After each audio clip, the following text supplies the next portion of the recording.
So we presented the AACR meeting data about the association of circulating free DNA maximal variant allele frequency levels with clinical outcomes in patients with metastatic non-squamous non-small cell lung cancer that were treated with pembrolizumab chemo in phase 2 Keynote 782 study. The Keynote 782 was a single-arm phase 2 study of first-line pembrolizumab chemotherapy combination for patients with metastatic non-squamous non-small cell lung cancer. It was designed to prospectively evaluate plasma-derived blood tumor mutational burden as a biomarker of response to this treatment. So in this study, we found that in metastatic non-squamous non-small cell lung cancer patients that were treated by the pembro-chemo combination, a lower baseline ctDNA maximal variant allele frequency was associated with higher response rate, longer PFS, and longer survival. We also examined in this study the reductions in ctDNA maximum variant allele frequency from baseline to cycle 2. Greater reductions were also associated with better response rate, PFS, and OS.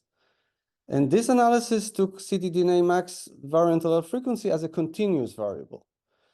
In this analysis, when we corrected the ctDNA maximum variant allele frequency reduction for the response rate, its association with PFS and OS became not statistically significant.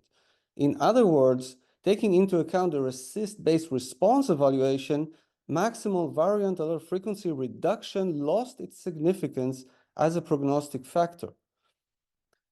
When we were looking at the reduction in the ctDNA maximum variant allele frequency at cycle 2 in another way, that is split to two groups, reduction that is more or equal to the median compared to a lesser reduction of less than the median, we found that the group with the greater reduction in the ctDNA max variant allele frequency to have a higher response rate, longer median PFS, and longer OS.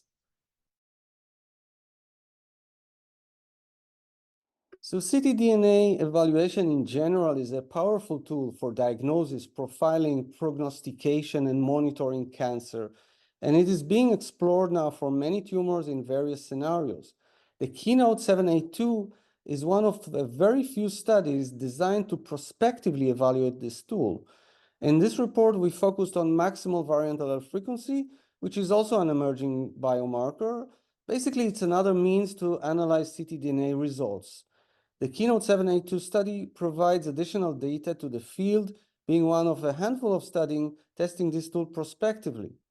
I believe in the near future, we will see more elaborate and more complex ways to analyze ctDNA results, leading to better understanding of the disease, lung cancer, other cancers, better understanding of the treatments and their impact, and better outcome eventually for our patients.